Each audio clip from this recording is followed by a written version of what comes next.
Amém. Glória a Deus. Louvado seja o nome do Senhor. Amém. Você está feliz? Amém. Sabe que nas nossas vidas nós temos altos e baixos. A Bíblia fala em montanhas. Montanhas é momentos de vitória. E nós passamos também por vales. Vales é momento difícil, momento complicado, momento de luta. Mas a palavra de Deus que diz assim: em tudo dai graças, porque esta é a vontade de Deus. E quanto mais nós aprendemos das coisas de Deus, mais nós vemos que isso é verdade. Hoje se estuda sobre a questão da felicidade e entenderam que a felicidade é você reconhecer que há um Deus que cuida de ti, é você saber que você tem uma proteção, você tem uma provisão, é você não reclamar, é você ser grato. E se todos os dias da nossa vida eu me levantar com o intuito de glorificar Deus, agradecer, independentemente das circunstâncias externas, sabe o que vai acontecer? Internamente, eu vou desenvolver a alegria, mas não é a alegria humana, é a alegria do Senhor, pois a palavra de Deus diz: a alegria do Senhor é a nossa força. Então nós não olhamos para as circunstâncias, não olhamos para o dinheiro que nós temos na carteira ou no banco, não olhamos para nada que seja físico, embora tenha coisas boas, importantes, são bênçãos. Nós olhamos para o autor e consumador da nossa fé, Jesus Cristo de Nazaré. E quando nós olhamos para Cristo, sabe o que acontece? A primeira coisa, Deus, Ele coloca em nós uma paz, e essa paz que excede a toda a compreensão humana, ela vem e nos invade, e essa paz nos deixa equilibrados. Então, se você hoje veio buscar a presença de Deus, eu quero te dizer que você vai encontrar. Amém? Te convido a abrir a palavra de Deus no Evangelho de João, capítulo 5. Evangelho de João, capítulo 5, versículo 1 em diante. Evangelho de João, capítulo 5, versículo 1 em diante. Amém? Todos acharam? Assim diz a palavra de Deus. A minha Bíblia está na Nova Versão Internacional. Algum tempo depois, Jesus subiu a Jerusalém para uma festa dos judeus. Há em Jerusalém, perto da porta das ovelhas, um tanque que em aramaico é chamado Betseba, tendo 5 entradas em volta. Ali costumava ficar grande número de pessoas doentes e inválidas, cegos, mancos e paralíticos. Eles esperavam o movimento nas águas. De vez em quando descia um anjo do Senhor e agitava as águas. O primeiro que entrasse no tanque depois de agitadas as águas era curado de qualquer doença que tivesse. Um dos que estava ali era paralítico, fazia 38 anos. Quando o viu deitado e soube que ele vivia naquele estado durante tanto tempo, Jesus lhe perguntou: você quer ser curado?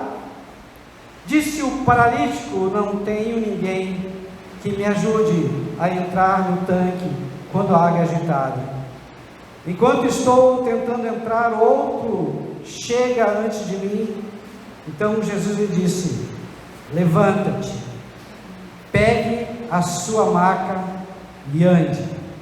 Imediatamente o homem ficou curado, pegou a maca e começou a andar. Isso aconteceu num sábado. Amém? Até aqui por enquanto. Deus amado e Deus bendito, nós somos, ó Pai amado, o Teu instrumento nesta noite. E fazemos, ó Deus, a oração de João Batista, que o homem desapareça, que Cristo cresça, que o Senhor seja glorificado.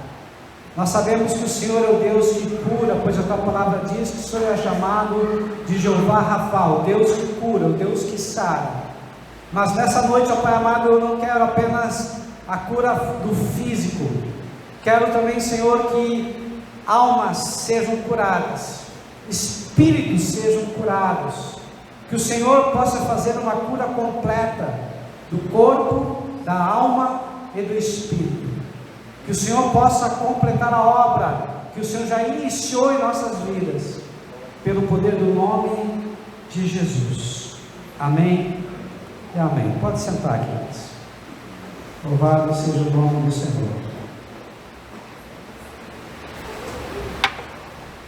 Nós já falamos e repetimos, porque nós aprendemos muito pela repetição. O Evangelho de João, ele trata de dois assuntos principais. Primeiro assunto, mostrar que Jesus é o Salvador, é o Messias. Segundo assunto, mostrar, revelar Jesus como Filho de Deus, ou seja, como sendo Deus. Então nós temos que entender que João tem esse objetivo, esse propósito na sua carta, no caso do seu Evangelho. Aqui João, ele coloca e ele escolhe a dedo 7 milagres de Jesus, e esses milagres também têm o propósito de mostrar que Jesus é Deus. Primeiro milagre, quando Jesus transforma a água em vinho, num casamento. Segundo milagre, quando um oficial do rei tinha um filho doente, vai até Jesus em Caná da Galileia, e lá ele pede para que Jesus cure o seu filho, e o seu filho ele é curado à distância, ou seja, Jesus não estava nem perto, somente pela sua palavra, à distância, a muitos quilômetros, Jesus curou o filho desse oficial do rei. Agora, nós vamos ver um terceiro milagre.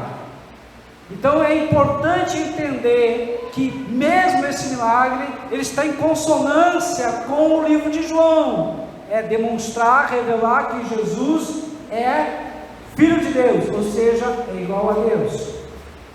Então a primeira coisa que eu quero que vocês entendam é isso.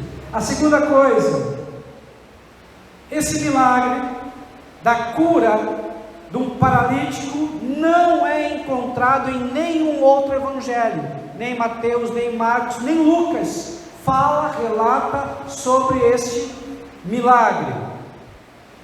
João, diferente de outros evangelistas, ele evidencia mais as palavras, o discurso, a mensagem de Jesus, mais do que os seus atos, mais do que as obras, mais do que os milagres.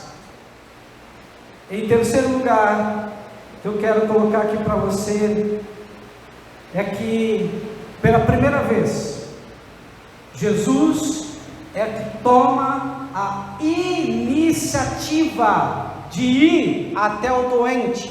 Como regra geral, os doentes vinham até Jesus para serem curados. Como regra geral, os doentes precisavam ter fé em Jesus para serem curados. Os doentes tinham que pelo menos tocar na orla do vestido de Jesus para serem curados. Então nós vamos entender hoje o porquê desse milagre. Qual é a simbologia? Qual é a motivação? Qual é a consequência? O que serve para mim esse milagre? E é isso que nós queremos fazer com vocês hoje. Em primeiro lugar, aqui a Bíblia fala sobre uma festa. Os judeus, eles tinham 3 festas que eles eram obrigados a ir para cultuar a Deus: a festa da Páscoa, a festa do Pentecoste e a festa dos tabernáculos ou cabanas. Há uma outra festa, mas não é bem uma festa, é um dia especial que nós chamamos de Yom Kippur, o dia do perdão. Havia outras festas, festa Purim, que era o dia que eles celebravam o livramento, a libertação da morte lá na Pérsia, onde Deus usou a rainha Esther. Havia outras festas das luzes, e havia outras festas, são 7 festas, mas 3 festas eles sempre iam todos os anos. Aqui a palavra de Deus fala que havia em Jerusalém, perto da porta das ovelhas. Por que João menciona a porta das ovelhas? Será que ele queria apenas localizar esse tanque? Ou tinha algo por trás? Quando Jerusalém foi destruída, e depois Neemias, depois do cativeiro, ele foi usado por Deus para reconstruir os muros de Jerusalém. Ele reconstruiu os muros, e foram e são 12 portas. Amém? A primeira porta que foi reconstruída, vocês sabem, está lá em Neemias capítulo 3, foi a porta das ovelhas. A porta das ovelhas não era uma porta grande como as demais. Nós temos a porta oriental, ou também chamada porta de ouro, que hoje ela está lacrada, fechada, e desde 810, depois que os muçulmanos tomaram Jerusalém, ninguém mais entrou por aquela porta. Interessante, essa porta oriental, eu vou voltar depois a falar da porta das ovelhas. Essa porta oriental ou porta dourada, ela é feita de bronze, e até hoje existe. Quem está no Monte das Oliveiras e olha para Jerusalém, vai ver a porta dourada, porque ela brilha com o sol. E logo após a porta dourada havia o Templo de Salomão, onde hoje nós temos uma mesquita que é chamada Domo da Rocha, uma mesquita que é islâmica, muçulmana. Pastor, por que essa porta foi fechada? Primeiro, essa porta foi fechada porque em Ezequiel foi profetizado que essa porta seria fechada e só seria aberta quando o Messias entraria por ela. Então nós estamos aguardando a volta do Messias, a volta de Jesus Cristo de Nazaré, que um dia vai voltar e pisar nessa terra e entrar por essa porta, e pela sua entrada triunfal, a Bíblia diz que vai abrir uma fenda de norte a sul, e essa porta será aberta, e o Senhor vai entrar. Agora, os muçulmanos, não contentes em apenas lacrar essa porta, porque é a porta da profecia, é a porta onde o Senhor Jesus, o Messias, vai entrar, colocaram agora um cemitério. E se vocês colocarem no Google e colocar a porta dourada, vocês vão visualizar essa porta, vão visualizar o Monte das Oliveiras, vão visualizar a porta, e entre o Monte das Oliveiras e a porta tem um cemitério. Por que tem um cemitério? Era mais uma armadilha para que o Messias não entrasse para essa porta, porque o Messias, sendo judeu, não poderia se contaminar pisando nos túmulos. Só que eles não sabem que pelo poder da vida do Messias, de Cristo, os mortos ressuscitarão. Então não haverá mortos, porque os mortos vão ressuscitar pelo poder da vida de Jesus. A primeira porta é a porta das ovelhas, e nessa porta vinha de Belém, porque é direcionado para Belém. Belém é onde tem criação de ovelha, e nós sabemos pela história que Davi, ele era nascido em Belém, Davi, ele era pastor de ovelhas. Então todas as ovelhas que chegavam ao templo para serem sacrificadas, tinham que obrigatoriamente passar pela porta das ovelhas. Pastor, por que João colocou porta das ovelhas? Porque João ele colocou: eis aí que vem o Cordeiro de Deus, que tira o pecado do mundo.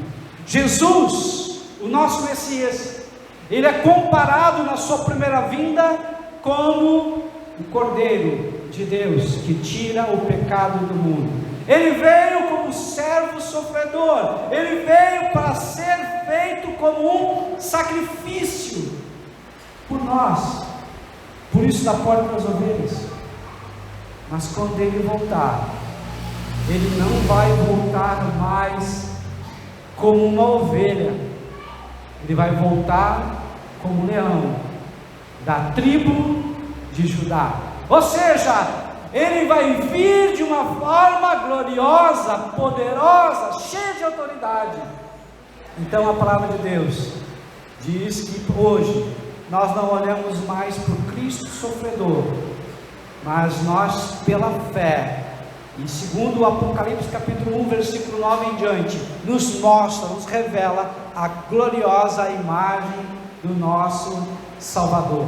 Essa porta, por ser pequena, por ser estreita, quando pessoas passavam por elas, pastores passavam por elas, obrigatoriamente eles tinham que se curvar, senão eles não passariam.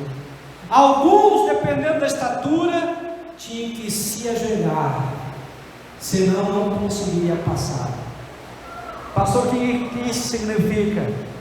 João está dizendo: se você quer passar pela porta das ovelhas, saiba que você não pode passar com o nariz empinado. A porta dourada, ela tem 20 metros de altura, 14 metros de largura, e as pessoas passavam olhando para cima, apreciando aquela formosura. Mas a porta das ovelhas era estreita, a porta das ovelhas era pequena, a porta das ovelhas era baixa. E o que Jesus disse? Que Ele é a porta, e só seria salvo aquele que passaria por Ele. Mas não é qualquer porta. Ele diz que a porta da salvação, o que é larga, é grande, é comprida? Não, a porta da salvação ela é estreita. É isso que João quer dizer para mim e para você hoje. Se você quer passar por essa porta, te humilha. E a palavra de Deus diz: aprendei de mim, que sou manso e humilde de coração. Então a primeira coisa que eu aprendo é isso. A segunda coisa, aqui fala em um tanque, que em aramaico se chamava Betesda. Betesda significa casa da misericórdia, ou casa da graça. Por quê? Porque era onde Deus iria fazer o milagre, onde Jesus já tinha na sua presciência, queria estabelecer uma graça, ia estabelecer algo maravilhoso para alguém. Pastor, o que significa isso para mim hoje? Nós estamos também na casa de misericórdia, na casa da graça, porque a palavra de Deus diz que aqui é casa de oração, aqui é casa de milagres, aqui é a casa onde a presença de Deus está. A palavra de Deus diz que há uma Shekinah. O que é Shekinah, pastor? Shekinah é a glória de Deus, Shekinah é a presença de Deus, e a palavra de Deus diz: onde tiver dois ou mais reunidos em meu nome, ali estarei. Então aqui é a casa da bênção, aqui é a casa da vitória, aqui é a casa onde o Senhor prometeu estar. Amém? Tem mais de 2 aqui? Amém? Tem mais de 2 que creem em Jesus? Amém? Tem mais de 2 que creem que Ele é o mesmo ontem, hoje e será eternamente? Amém? Hebreus 13:8 nos fala isso. Jesus é o mesmo ontem, hoje e será eternamente. Ele não mudou e não há sombra de variação. Os milagres que o Senhor fazia, Ele faz. Ele só espera que alguém tenha fé suficiente que consiga provocar o milagre, porque o que provoca o milagre é a minha fé, é a tua fé. Mas pastor, o senhor acabou de falar que é pela primeira vez que um milagre foi feito, uma cura foi feita, e que essa pessoa nem conhecia Jesus, essa pessoa não tinha fé em Jesus, e que foi Jesus que foi atrás dessa pessoa. Sim, por isso que o nome dessa casa é Casa de Misericórdia, Casa da Graça. Não é por merecimento, queridos, porque por merecimento ninguém merece. Sabe o que nós merecíamos? A morte, o inferno. Mas pela graça do Senhor, hoje nós estamos sentados aqui nesse lugar. Aqui é uma igreja, aqui é um templo do Senhor. Mas espiritualmente, preste atenção no que eu vou falar. Espiritualmente, nós estamos sentados nas regiões celestiais. Pastor, eu não entendi nada. Fisicamente eu estou aqui, sim. Espiritualmente a palavra de Deus diz que eu estou sentado nas regiões celestiais junto com Deus. Sim, como? Me explica esse mistério. A palavra de Deus diz que nós somos a igreja do Senhor. Amém? A igreja é comparada como um corpo. Amém? O corpo tem que estar ligado à cabeça. A cabeça é onde está o cérebro. A cabeça, na verdade, que faz o corpo funcionar. O corpo só funciona porque a cabeça, a mente, governa. Amém? Espiritualmente eu estou ligado com o meu Jesus. Espiritualmente todo o poder que foi dado ao Senhor é dado para mim e para você. E aquilo que for a palavra de Deus, a vontade de Deus, aí eu posso determinar, porque o Senhor está ligado comigo e eu estou ligado com o Senhor. Amém? Queridos, se a igreja entendesse esse mistério, que nós estamos ligados no Senhor, nas regiões celestiais, e que nós fazemos tudo aquilo que Deus quer, tudo aquilo que é da vontade dEle, não há barreiras para a igreja. A igreja vai poder fazer qualquer coisa, não há limites para a ação de Deus. Eu preciso compreender essa verdade. Segundo alguns historiadores, esse tanque de Betesda, que tinha 5 alpendres, 5 galpões, locais onde ficavam essas pessoas. De início, esse local era um local onde as ovelhas entravam, eram lavadas, as pessoas, os pastores também eram purificados, mas com o tempo foi se perdendo essa motivação, e começou a ter um culto pagão para um deus grego-romano chamado Esculápio.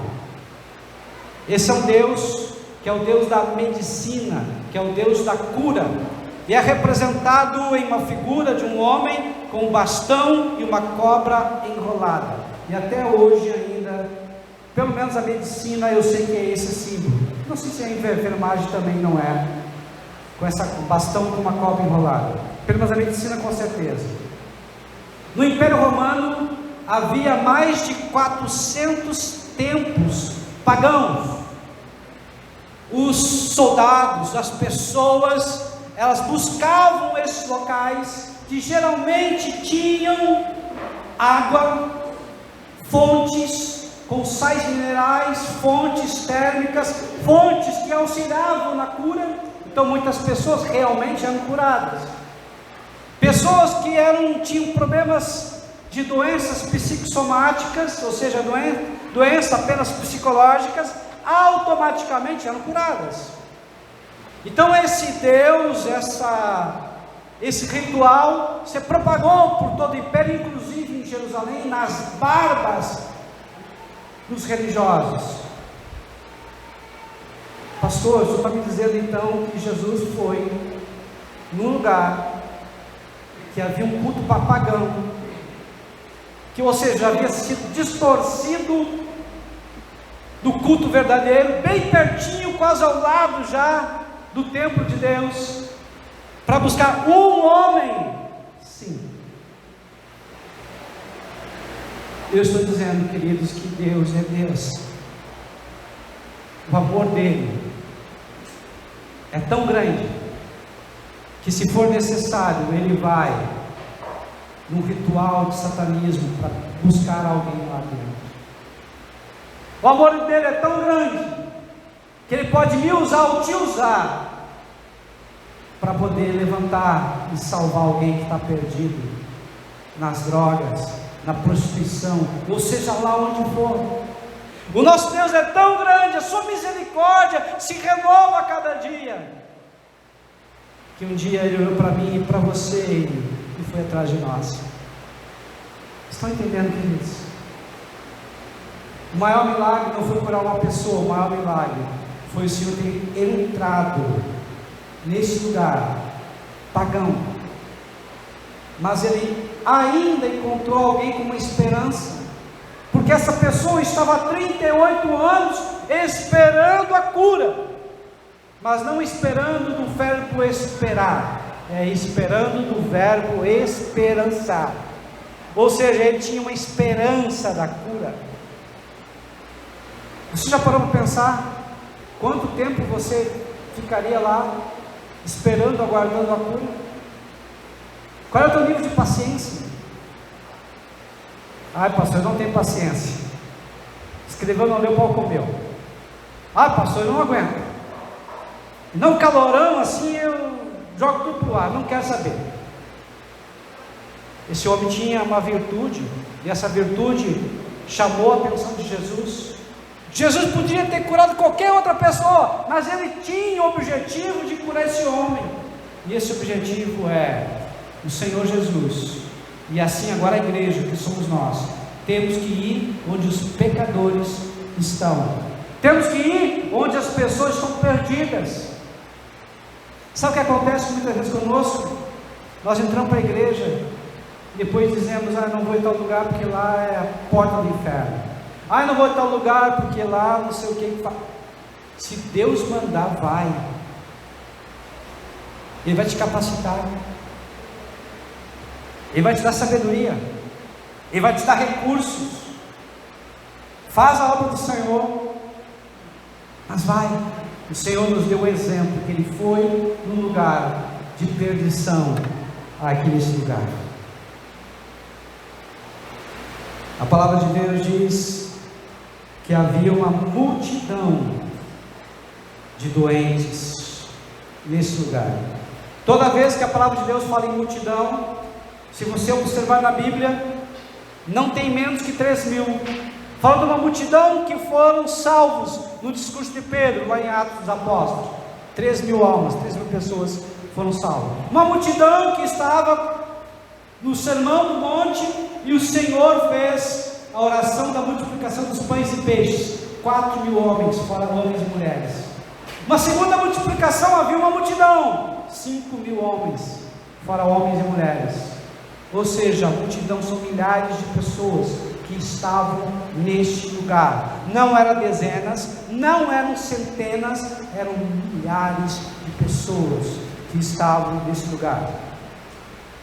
Segundo o historiador judeu Flávio Joséfo, quando havia Páscoa, mais ou menos 2,5 milhões de pessoas iam cultuar ao Senhor. para a festa da Páscoa. Já pensou? 2,5 milhões de pessoas. Santa Maria nós não temos 300 mil. Seriam 8 vezes a população de Santa Maria, uma cidade pequena, que é a Jerusalém. Aqui continuando ainda, ele fala que esse homem estava há 38 anos doente. 38 anos doente. Queridos, esse homem, ele representa também duas coisas. Primeiro, ele representa o povo de Israel. Ele representa a enfermidade do povo de Israel. Me explica melhor, apóstolo, me explica. O povo de Israel saiu do Egito e ficou 2 anos peregrinando no deserto, até chegar em Cades Barneia, na divisa do deserto, para entrar no Rio Jordão, entrar na terra prometida. Lá Moisés enviou 12 espias para espiar a terra. Espiaram a terra, viram que a terra era uma terra boa, que manda leite e mel. Sabe o que aconteceu? Eles voltaram com um relatório negativo, um relatório de dúvida, e o povo inteiro não entrou na terra prometida. E Deus falou: os 40 dias que vocês ficaram espiando a terra, vocês vão ficar no deserto. Pergunta agora: se eles ficaram 2 anos antes dessa situação, quantos anos ainda faltava para eles ficarem no deserto perdidos, ou rodeando? 38 anos. Ou seja, esse homem, ele simbolizava, representava o povo de Israel que estava perdido. O povo de Israel como um todo, principalmente os religiosos, os líderes que não criam em Jesus, que não viam Jesus como Messias, como Salvador. Mas também esse lugar, esse homem, ele representa cada um de nós. Ai, pastor, porque ali havia coxos, cegos, paralíticos, doentes de toda espécie de doenças. Mas às vezes nós temos algumas doenças, e essas doenças não são visíveis. Essas doenças são doenças do coração. Pastor, que tipo de doença? Incredulidade, dúvida. Você crê que o milagre pode acontecer com o teu irmão, mas você não crê que o milagre pode acontecer contigo. Você pode ter um trauma de algo que aconteceu no passado e que ainda fica repercutindo em você, e que isso te provoca ansiedade, preocupação. Isso é uma doença, uma enfermidade.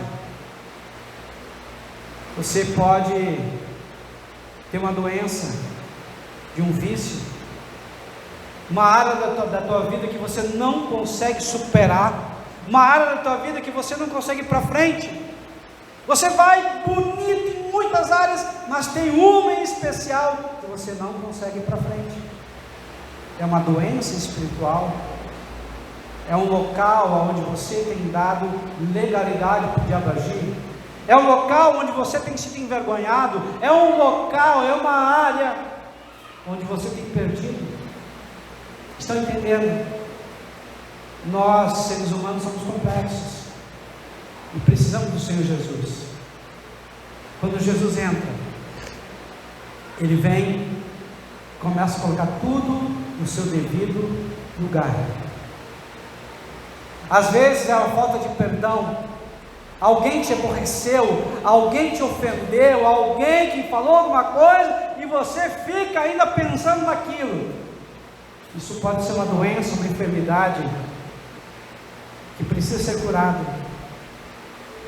O mesmo Jesus que curou aquele homem que era paralítico, Ele está aqui hoje com poder para curar as áreas da tua vida que precisam de cura e reabilitação, em nome de Jesus.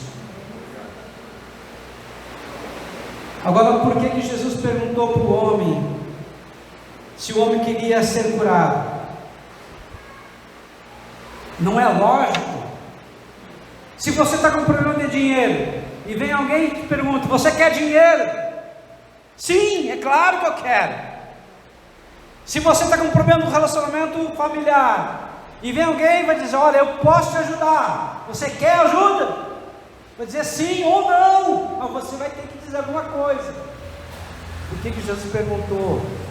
Será que Jesus não estava vendo a enfermidade, a necessidade dele? Será que Jesus ele faz a mesma pergunta para mim e para você hoje? É claro que sim. Jesus faz a mesma pergunta: o que você quer que eu te faça? Mas pastor, é claro, como? Não sei se é claro se ele queria ser curado.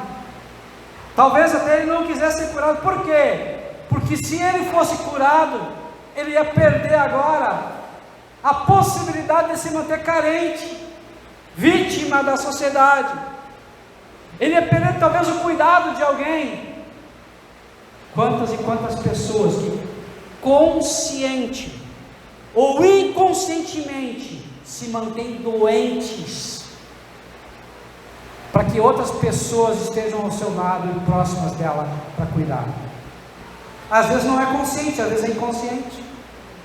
Então a pessoa, ela pode falar de boca para fora, mas no seu íntimo elas querem manter a doença, porque elas são beneficiadas com a doença.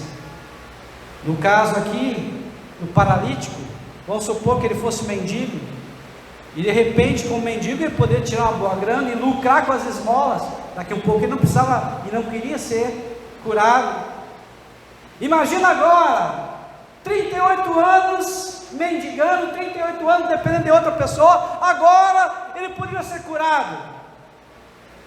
Mas o frio na barriga e o medo de sair da zona de conforto, da mudança que ia ter na vida dele, porque agora, depois de curado, ele teria que trabalhar. Será que ele sabia fazer alguma função? Será que ele tinha uma profissão? Já pararam para pensar sobre isso? A resposta do paralítico. Primeiro, o paralítico disse: Senhor, não tenho ninguém que me ajude, não tenho ninguém. Ou seja, ele estava reclamando de quê? Abandono. Senhor, eu sou abandonado, ninguém quer saber de mim, as minha família, os meus amigos me abandonaram. Segunda reclamação desse homem, ele diz: não tem ninguém que me ajude a entrar na água quando ela é agitada.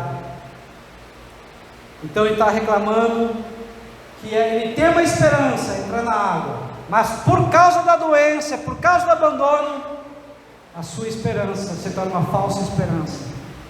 Terceira reclamação, continuando aí no versículo 7, ele diz: enquanto estou tentando entrar, outro chega antes de mim. Ele está reclamando do egoísmo das pessoas, o egoísmo da humanidade. Ou seja, cada um por si, cada um pensa em se beneficiar primeiro. Como diz um ditado popular,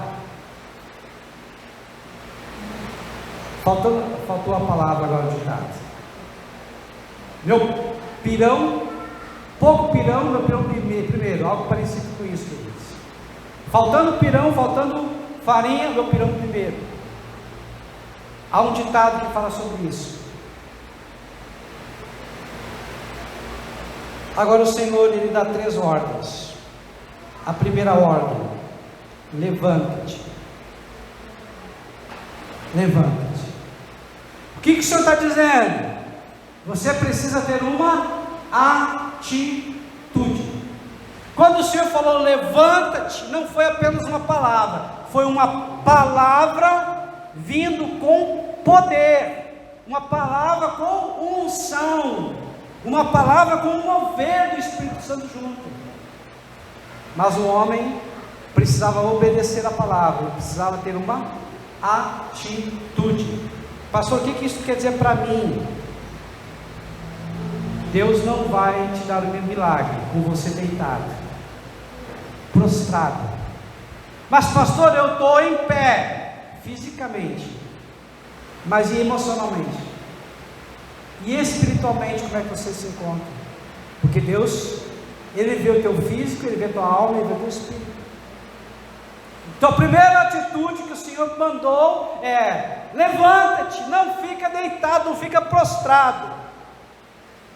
Nós lemos em Gênesis capítulo 35, versículo 10, que o Senhor chamou Jacó de Israel, onde mudou a história e o nome de Jacó. Mas como?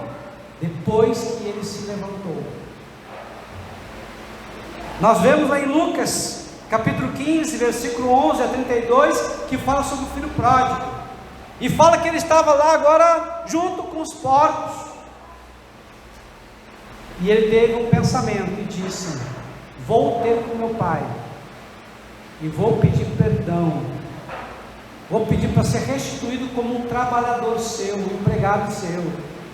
E ele se levantou. Por que muitas vezes o milagre na nossa vida não acontece? Porque falta uma atitude. Amém? Você quer ter alguma bênção?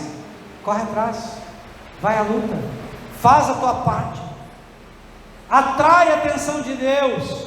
Parado, deitado, prostrado, chorando, é que não vai acontecer. Você precisa ter uma atitude em prol, em favor do teu milagre.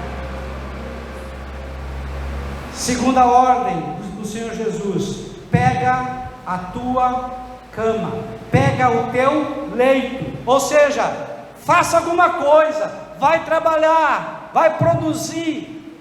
O milagre acontece quando nós temos atitude de trabalho. Amém? E por que o Senhor pediu para ele levar a cama? A cama era um memorial do fracasso dele.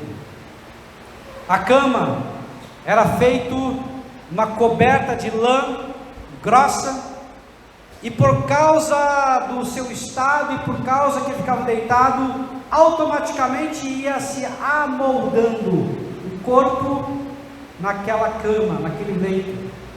Toda vez que ele olhasse para a cama e visse o contorno da imagem, ele ia olhar para o passado dele e lembrar da onde ele veio. Pastor, o que significa isso para mim? Você lembra de onde você veio? Você lembra quem você era antes de conhecer Jesus? Você lembra como você se comportava, o que você falava? Você lembra as dificuldades que você passava? Há um deputado federal chamado Marcos Feliciano, e ele conta essa história, que eu vou contar para vocês. Quando ele era pequeno, ele era um menino muito pobre, e ele era engraxate, e ele engraxava os sapatos das pessoas no centro. E depois ele cresceu e hoje é deputado federal, mas lá no escritório dele há uma caixa de sapato de engraxate, bonito, lustrosa, que ele coloca como uma lembrança, um memorial. E um dia perguntaram para ele: mas Marcos Feliciano, por que tu guarda essa caixa de sapato? Para me lembrar da onde eu vim, e não permitir que o orgulho, que a soberba, que a vaidade tome conta de mim. Quando Jesus mandou ele levar a cama, com o molde do corpo dele lá nessa cama, era para lembrar que ele viveu 38 longos anos de sofrimento sem Cristo, mas agora que Cristo chegou na vida dele, tudo havia mudado. Amém? Então Deus manda você também levar a cama. E por fim ele mandou: e anda. Quais são os projetos que Deus tem para a tua vida? Quais são os sonhos que Deus tem para a tua vida? Quais são as profecias que Deus tem para a tua vida? Deus já te curou. Deus mandou você levar a cama, mas não é para você ficar parado, não é para você fazer o que você quer. Ele te curou, Ele te libertou, Ele te salvou, Ele te resgatou, porque Ele tem um propósito para a tua vida. Não é para você ficar em casa, só na boa. Ele quer que você seja útil para o reino de Deus. Ele quer te usar para que outros paralíticos sejam levantados também. Ele quer te usar para que outros doentes e enfermos que estão perdidos possam ser tocados e curados. E Deus vai usar você. Está entendendo, queridos? Se nós entendêssemos melhor os projetos que Deus tem para a nossa vida, não íamos ficar perdendo tempo com discussões tolas, bobas. Iríamos orar mais, ler mais e praticar mais o Evangelho, amar mais, visitar mais. Estão entendendo? Ah, mas o que eu posso fazer? Não posso fazer nada. Ora, intercede. Ah, não posso fazer, vai tomar um chimarrão. Ah, mas se eu falar de Jesus, não fale de Jesus. Conta as experiências que você tem com Deus. Não seja chato, mas conta como você é alegre. Conta das tuas lutas, mas também das tuas vitórias. Testemunha. Isso tem grande poder e impacto na vida das pessoas. Se nós entendermos isso, fica bem melhor, queridos. Nós encontramos aí agora os fariseus, que são judeus legalistas. E se nós não nos cuidarmos, queridos, nós nos tornamos também judeus legalistas. Pessoas que, o pastor cometeu um erro. O pastor, eu já sei para onde ele vai. Ou seja, já está examinando aonde eu vou chegar. É aquela pessoa que está sempre com crítica, com julgamento, com condenação. Queridos, quanto mais perto de Deus nós estamos, sabe o que mais eu faço? Mais examino a mim mesmo, mais eu olho para mim mesmo e vejo onde estou falhando, mais eu procuro corrigir os meus defeitos, porque eu não tenho gerência dos defeitos nas falhas dos outros. E a pessoa fariseu é isso, é aquela que tem um manto de santidade, uma máscara de santidade, mas está sempre colocando culpa nos outros. Para quê? Para esconder os seus erros. A pessoa santa, ela fala para Deus que ela é pecadora, sim. A pessoa santa, que está em processo de santificação, amadurecimento, ela bota para fora todos os seus podres, seus pensamentos, sentimentos que não condiz com o Evangelho, para ser curado por Deus. Agora, há duas formas de um fariseu se tornar santo. Qual, pastor? O primeiro é fazer como Nicodemos. Ele foi ao encontro de Jesus à noite, mas foi, e teve sua vida radicalmente mudada, transformada. Segundo, você precisa cair do cavalo, como Saulo de Tarso, Atos capítulo 9, e depois você precisa ser curado da cegueira espiritual que você tem, para depois você ser grandemente usado com poder e autoridade. Então o fariseu, ele precisa disso, queridos. Nós temos aqui 3 encontros então que houve.